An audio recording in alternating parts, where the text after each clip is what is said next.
Taiwan সংক্রান্ত red line অতিক্রম না করতে মার্কিন যুক্তরাষ্ট্রকে হুঁশিয়ারি জানিয়েছে চীন। শুক্রবার ওয়াশিংটন ডিসিতে এক সংবাদ সম্মেলনে চীনের উপপররাষ্ট্রমন্ত্রী মা জাওশু এ হুঁশিয়ারি উচ্চারণ করেন।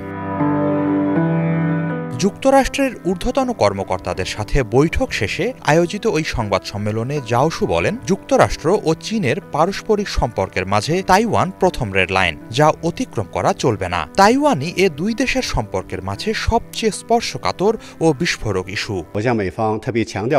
তাইওয়ানের তথাকথিত স্বাধীনতার ধারণা ও তাইওয়ান প্রণালী জুড়ে স্থিতিশীলতা আগুন আর পানির মতো পরস্পর বিরোধী। যুক্তরাষ্ট্র যদি সত্যিই প্রণালী জুড়ে শান্তি ও স্থিতি চায়, তাহলে তাকে অবশ্যই এক চীন নীতি অনুসরণ করতে হবে। একই সাথে তাইওয়ানের স্বাধীনতার প্রচেষ্টাকে সমর্থন না দেওয়ার যে প্রতিশ্রুতি, তার প্রতিও সম্মান জানাতে হবে।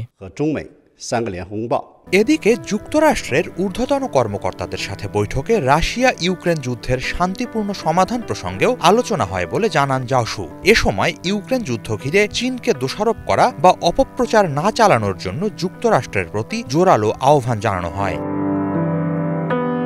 একই সাথে চীনকে বিভিন্ন ক্ষেত্রে নিন্দা করা বা চাপে রাখার মার্কিন নীতির বিরুদ্ধেও কথা বলেন উপপররাষ্ট্রমন্ত্রী। চীনের বিভিন্ন ব্যক্তি বা প্রতিষ্ঠানের ওপর একপাক্ষিক নিষেধাজ্ঞা আরোপ করা থেকেও যুক্তরাষ্ট্রকে বিরত থাকার আহ্বান জানানো হয়।